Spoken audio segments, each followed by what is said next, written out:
আসসালামু আলাইকুম সবাইকে। আজ আমি আপনাদের নিয়ে এসেছি রংপুরের অন্যতম ঐতিহাসিক ও নান্দনিক স্থাপনা তাজহাট জমিদার বাড়িতে।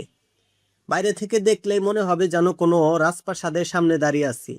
শত বছরের ইতিহাস, রাজকীয় স্থাপত্য আর চারপাশে সবুজ পরিবেশ সব মিলিয়ে এই জায়গাটি সত্যি মনকে মুগ্ধ করে।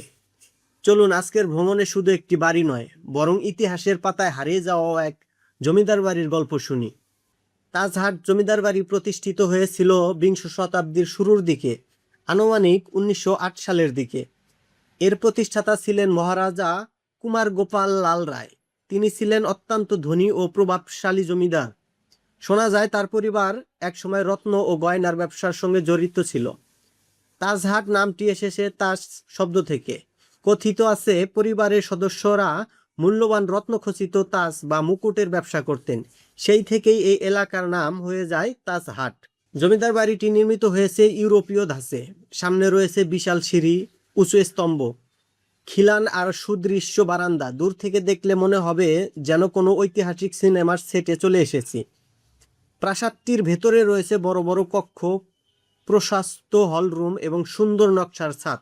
বর্তমানে এখানে রংপুর জাদুঘর পরিচালিত হয়। জাদুঘরে সংরক্ষিত রয়েছে প্রাচীন মুদ্রা, ভাস্কর্য, টেরাকোটা, বিভিন্ন প্রত্নতাত্ত্বিক নিদর্শন এবং বাংলার সমৃদ্ধ ইতিহাসের অনেক মূল্যবান স্মৃতি। জমিদার বাড়ির সামনে রয়েছে একটি বড় পুকুর। শান্ত পানিতে যখন প্রাসাদের প্রতিচ্ছবি পড়ে তখন মনে হয় প্রকৃতি নিজেই যেন একটি নিখুঁত ছবি এঁকে রেখেছে। চারপাশে ছায়াঘেরা গাছ, সবুজ শ্যামল পরিবেশ। যারা ছবি তুলতে ভালোবাসেন তাদের জন্য এটি যেন স্বর্গের ছোট্ট একটি অংশ। সকালের কোমল আলো কিংবা বিকালের সোনালি রোদ, দুই সময়েই জায়গার সৌন্দর্য একেবারে ভিন্ন রূপে ধরা দেয়। যদি ভালোবাসার মানুষকে নিয়ে এখানে ঘুরতে আসেন তাহলে বিশ্বাস করুন, ইতিহাসের মাঝেও নতুন স্মৃতি তৈরি হবে। হয়তো একদিন এই সিঁড়িতে দাঁড়িয়ে কেউ বলবে, রাজা রানীর গল্প তো অনেক শুনেছি, কিন্তু আমার জীবনের আসল রাজকীয় মুহূর্তটা শুরু হলো আজ তোমার হাত ধরে। এই প্রাসাদ শত বছর ধরে দাঁড়িয়ে আছে, আর ভালোবাসাটা, সেটাও যদি সত্যি হয় তবে সময়ের পরীক্ষায় ঠিক এভাবেই টিকে থাকে।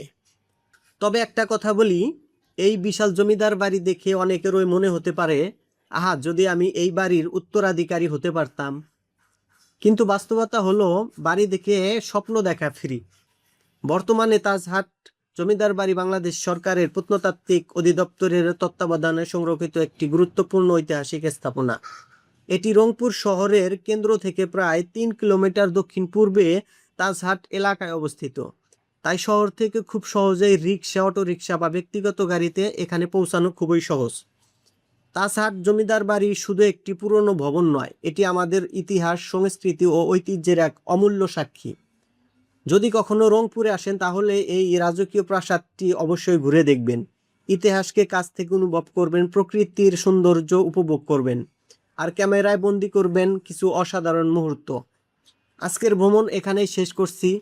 ভিডিওটি যদি ভালো লাগে তাহলে একটি লাইক দিন, আপনার মহামূল্যবান মতামত কমেন্টে জানান, এবং এমন আরও সুন্দর ভ্রমণের গল্প দেখতে আমাদের চ্যানেলটি সাবস্ক্রাইব করবেন। আবার দেখা হবে নতুন কোনো ইতিহাস, নতুন কোনো ভ্রমণ আর নতুন কোনো গল্প নিয়ে। আল্লাহ হাফেজ।